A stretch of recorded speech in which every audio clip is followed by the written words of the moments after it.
the bank. Hey Brett, how's it going? Good, how are you, Ange? Good. So, do you have any idea what we're talking about today? Probably something that has to do with a trivia question again.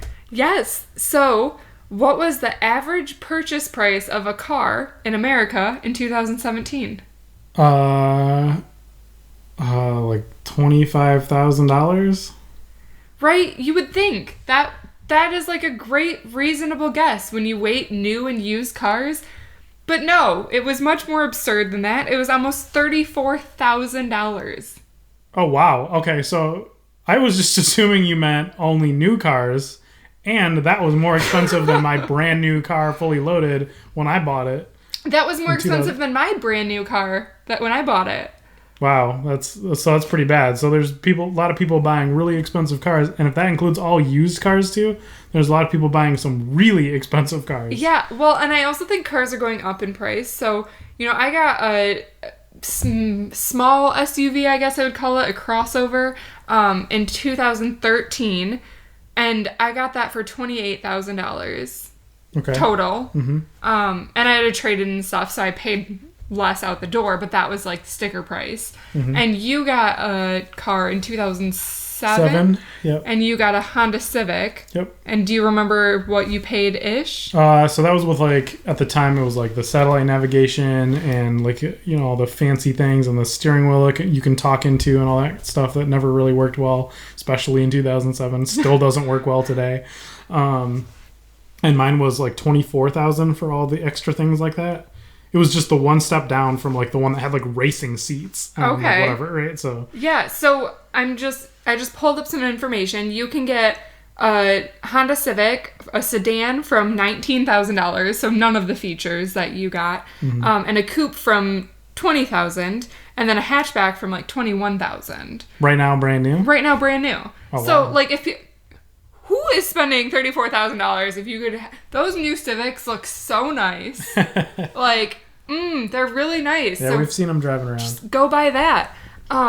So yeah, I wanted to talk about this subject of car buying and kind of give people a guide, because when I drive around, and Brett can testify, but when I drive around lately, I'm just like, why are these people in these big, huge cars that they can't afford? I just rant about it all the time now, don't I? I mean, it just seems like maybe disproportionately we just see these huge Escalades and the GMC equivalent and the Cadillacs and or pickup trucks yeah, but it's not just regular pickup trucks. It's these super expensive looking pickup trucks. And they have the double tires on the back. The dualies. Yeah, the dualies.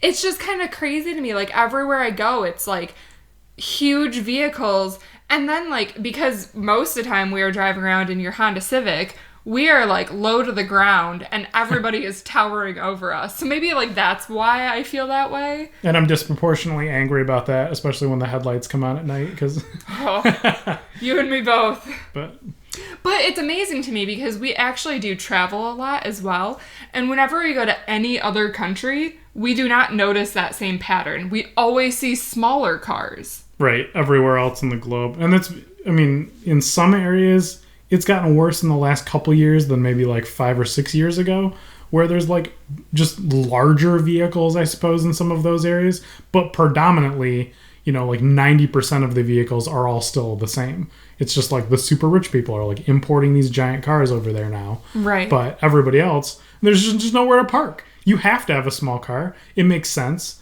The communities, they all have small cars. Your neighbors all have small cars. Right. I feel here we have so much extra space and we're really sprawled out, and all your neighbors are buying these really expensive things, and it's more of a peer pressure kind of thing. So get bigger and bigger and bigger cars.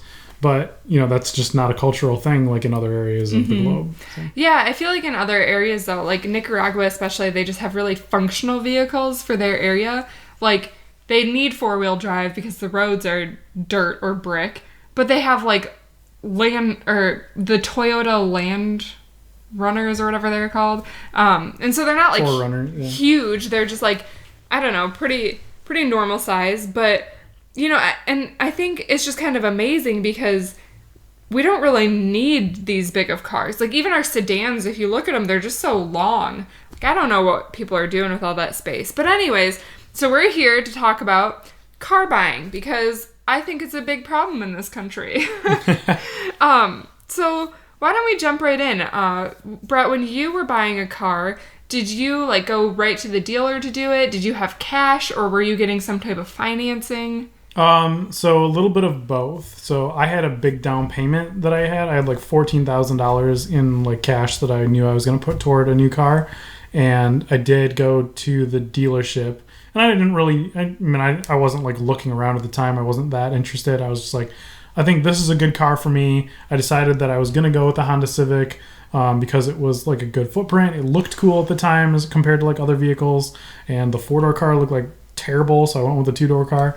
And because it was much more stylish, and that was just kind of like what I wanted. I didn't really shop comparison or like shop like for like vehicles or anything like that, and I didn't really even negotiate that much because I like this was my first car and like didn't know what that process looked like at the time. And so I ended up getting like some form of financing through our credit union, and then I believe it was the credit union, and then took that and got all that figured out and got the $2,400 car or $24,000 car. So I had about a loan of like, around $10,000, something like that at the time. Nice. And so, I actually recommend that most people go to a credit union or a bank to get an auto loan instead of getting dealer financing. So that was the thing you did right.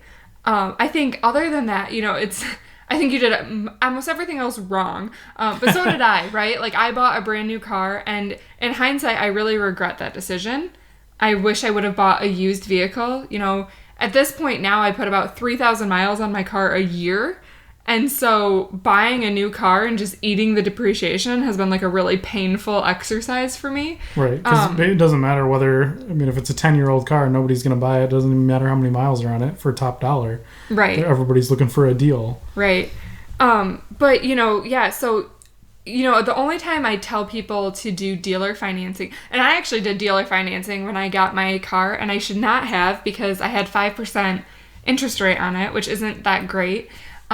But, I was planning on buying a car and then paying it off in a year, so my interest didn't matter quite as much.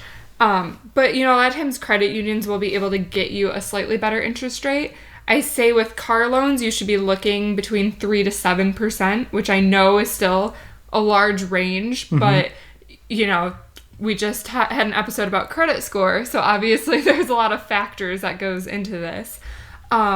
But, sometimes if you're buying a new car, you can go to a dealer and actually get like 1 or 2% interest rate, which if you qualify for that, which are typically going to be the people that, have a pretty good credit score, they have a decent down payment on the car, they have pretty good income, then it's probably worth it to do dealer financing. But outside of that, like if you're the average Joe, if the average person, dealers are intent on selling you a vehicle. So like all the time on the radio I hear ads for used car dealerships in town that are like, come on in with, $350 and we can get you a car as long as you make $200 a week, right? And it's like, no, like that, how can you get a car for that? And they're giving you some absurd term where you're going to be paying on this car for 10 years, probably with a super high interest rate.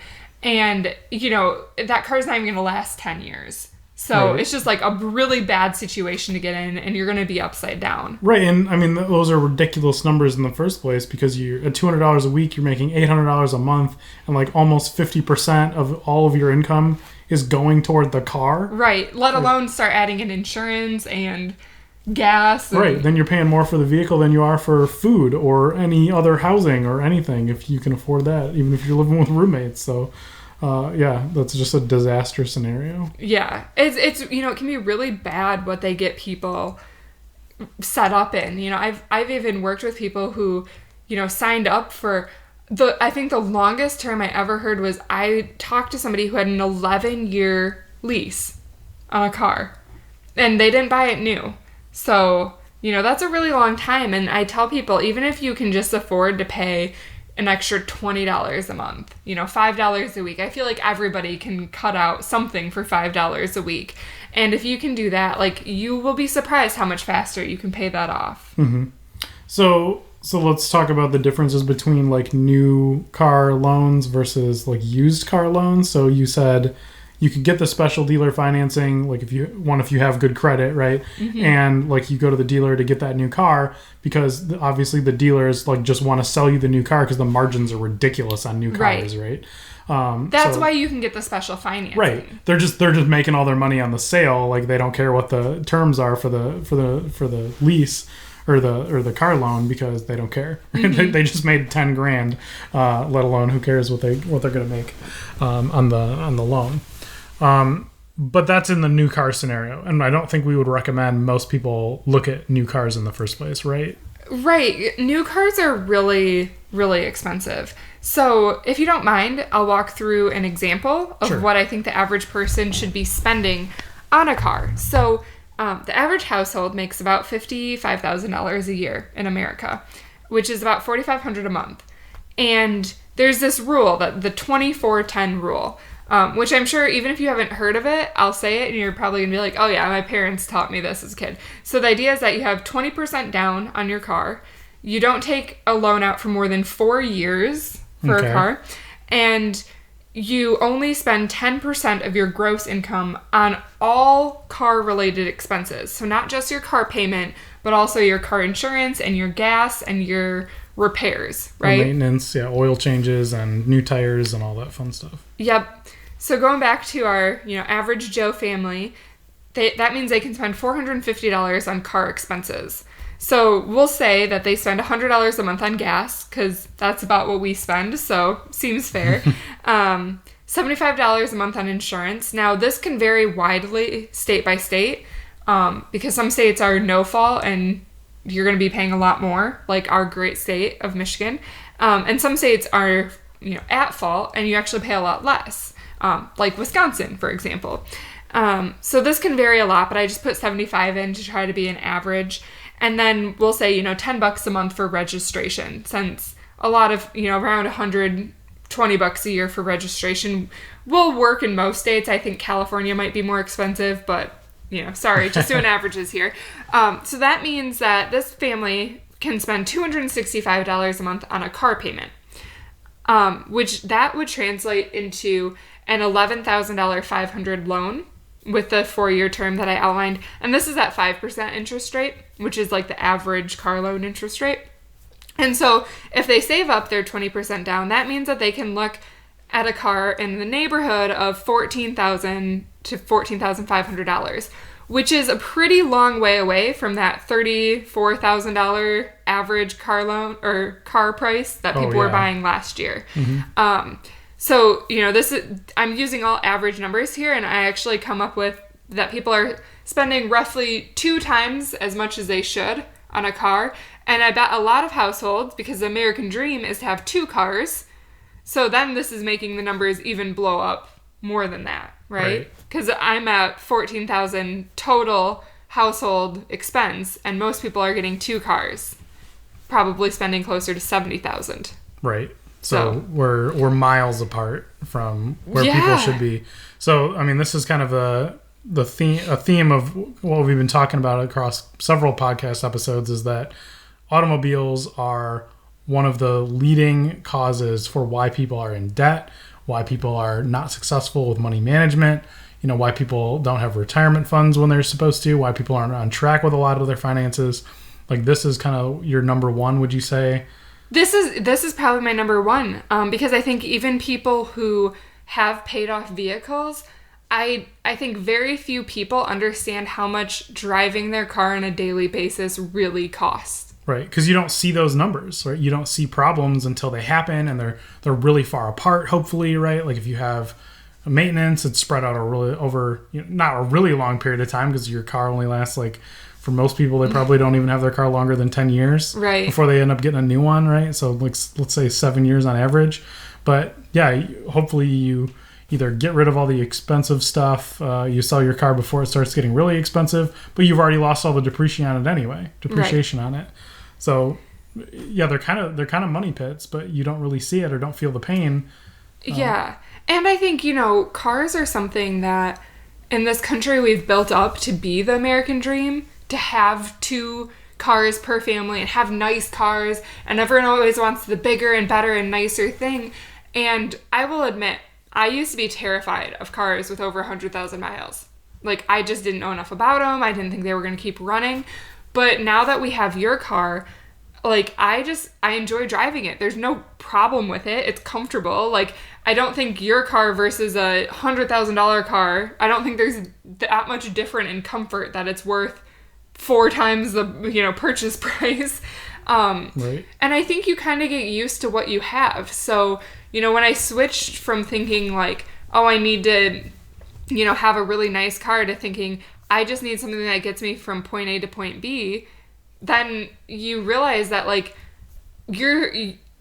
cars provide such a small amount of marginal happiness, unless you are a total gearhead. And then this is probably just not the episode for you, right? Because you're like, that's your life, that's your passion, and that's cool. But I think for the average person, like, I don't think that's the case. I think most of us are just trying to like get around safely. And we keep getting upsold to be like, well, bigger is safer and more expensive has more safety features. But that's not always true. No, that's total marketing, right? I mean, like, just because your car has a backup camera doesn't mean it's any less likely for you to get in an accident on the road, where you would have anyway. Right. And you can talk about roll cages, but most of the cars driving around on the street aren't the ones that have the highest safety ratings anyway. Like, right. Actually, right? The ones that are winning the safety awards and all that stuff. Because of the marketing speak, I think there's like Chevy commercials where they say they have like all these awards and stuff. But the way that they're like actually phrasing the numbers or the statements, it's like, yeah, you've won all these awards, but like you won like 3 out of 32 awards or something, like, right? Like, if you look at the research of what they're actually competing against, and right. like you've only won like 3 years out of 10 or something. Like, okay, so what happened the rest of the time? Like, all the rest of your cars are garbage. Yeah. I mean, there's a lot of marketing around that, and a lot of salesman pitches, and it's billions of dollars going toward that marketing and stuff. So right. It's definitely definitely selling products because of it, but doesn't mean you're getting the best thing for your money. Exactly. And like the even safer option is to drive less. So it's true. I guess statistically, if you decrease the amount of time you're on the road, the less likely you are to get hit by a bus driving through your front window. Yeah. That's very true. So to kind of get us back on track, I think a really important thing to do when you're buying a car is to set your budget ahead of time. Because I think if you go into a dealership not knowing exactly what your numbers are, they're very persuasive people. Like, they're salesmen, right? That's their job. And you will probably get talked into something that you're not completely comfortable with. Right. So run the numbers, set your budget ahead of time. I also wanted to kind of give a guidance for, what if you are maybe in retirement and you need to buy a new car? How do you decide how much you can spend? Because you might not have really annual money coming in, right? You kind of have a fixed pot that you're living off of now.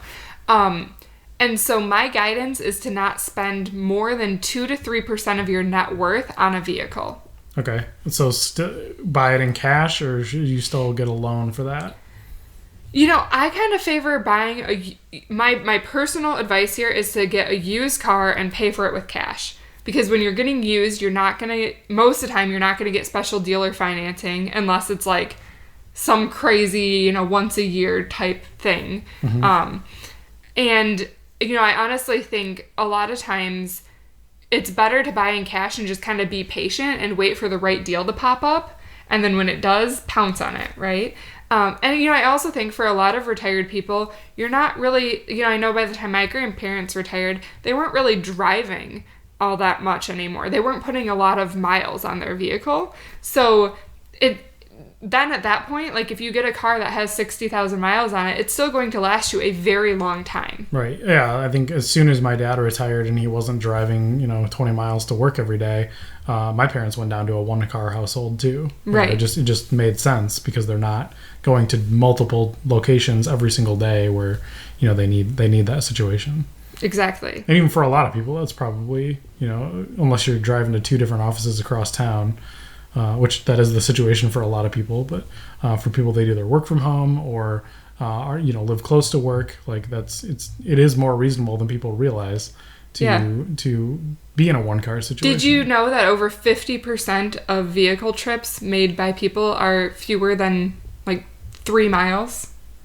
Oh, to like the grocery store. To the grocery store, to a neighbor's house or whatever. So, hate to be that person, but you could bike that. That's why statistically most accidents occur with 1 mile away from your house. Yeah. So, I think that's another big thing too, is like, look how many miles you drive. I think when I first got my car, I was putting closer to 10,000 miles a year in my car, but I've really tried to cut down on my driving a lot in the past few years. So with a combination of moving closer to the part of town that we wanted to be near, and I bike to work quite a bit of the time now, I really only put 2,000 to 3,000 miles on my car. So at this point, I wouldn't even mind driving a car that had like 150,000 miles on it, because what's the worst that's going to happen? I still can probably get 4 or 5 years out of it without having to sink much money into it. Right, because if you look at the depreciation on the vehicle, you're saving a ton of money by just reducing the amount of miles you're putting on the car. Because there's the purchase price of the vehicle when you buy it. There's, if you have a loan, then there's the interest on top of that. There's all the maintenance costs with the car that they're not part of that initial purchase price. That's all extra, right? So for the entire rest of the life of that vehicle, and especially as you get closer to the end of the life of that vehicle, it's just going to get more and more and more and more and more expensive. Mm-hmm. So, and those are the numbers people don't realize. They're just like, exactly. my car, when I bought it in 2007, was $24,000, and that's what it was. No, probably my car at this point was over $40,000 or $50,000, right? Because I've had it for over 10 years now, and it's going to run into more problems. Not to mention the opportunity cost of being able to take that $24,000 and do something else with it. Right. So if you if you could have found a car for $10,000 and have been happy, you could have invested the 14, and because it was 10 years ago and your money doubles every 10 years, you would have had $28,000 and a car. Right. So still have it. Yeah. That's just something else to think about. We always talk about opportunity cost and evaluate the pros and cons. So car buying is no different. So I just kind of want to recap here. So when you're in the car buying process, make sure you set your budget ahead of time. Go to a bank or credit union to, just see what you can get there for financing, so that you walk into the car dealership with your numbers. And again, I recommend that by the time you buy a car, you've saved up 20% down, and you make sure that all of your car expenses won't go over that 10% of your income. Mm-hmm. I think that's pretty important. And so, for most people, that's going to put you, this is all based off averages, so that's going to put people right around $14,000. And, I think if you really look at it, you can get some really nice cars for $14,000. But I think you should also really put the research in and figure out, what do you want in a car? Do you want to haul stuff? A lot of people think, I need a pickup truck to haul stuff. Getting a hatchback, you can actually still haul quite a bit. We like to go paddleboarding, and it's really important for us to be able to haul those. We have roof racks that we put on a 2-door Honda Civic, and we haul 12-foot paddle boards, Right. So, and it's like way more convenient because I can load the stuff on the car myself because I have the car's short. Right. Like putting them on your car is a huge pain because I can't physically reach the roof because it's so tall if you had the roof racks on top. Yeah. Right. So it would be a 2-person job, or, with probably a step stool or a ladder of some kind, right? Or some pulley system that lowers them down from the garage roof. Well, and another important thing to look at, we had friends that had a RAV4 and they couldn't fit an infant car seat in it. Right. Yeah. That was like a newer car that they had purchased too. Mm-hmm. And yeah, it was just not equipped to be able to comfortably fit the car seat. And it wouldn't fit behind the seats at all. Best case scenario, they could fit one in the middle in between the seats, right? And then, boom, they were going to have another kid, and then they're totally screwed. Yeah. So, and that's, a car that most people would think of as a bigger that's a bigger vehicle. Yeah, a big square, like SUV crossover type vehicle. And yeah, it couldn't do something functionally as adequate as putting a car seat in the back seat. Right. So, I tell people, make sure when you buy a car, figure out what you want before you even go to a dealership. Just like read reviews online and narrow it down at least. Like narrow it down to here's my list of demands. And then don't get talked into something different. Like don't let them upsell you and be like, oh, instead of the Camry, like go to a RAV4 and you can have 4-wheel drive. And like if you have kids, be like, no, sorry, I absolutely need the Camry so I can fit in my car seats, you know? And I think another big thing, you know, I have a car with 4-wheel drive, you do not, but I used to drive a Mustang, and getting winter tires on a vehicle is actually even more important than having 4-wheel drive. It makes more of a difference. So, you know, we live in a snowy state, and I still think there's a lot of things people can do without having to jump up to the only thing I can possibly drive is the biggest vehicle known to man. Right.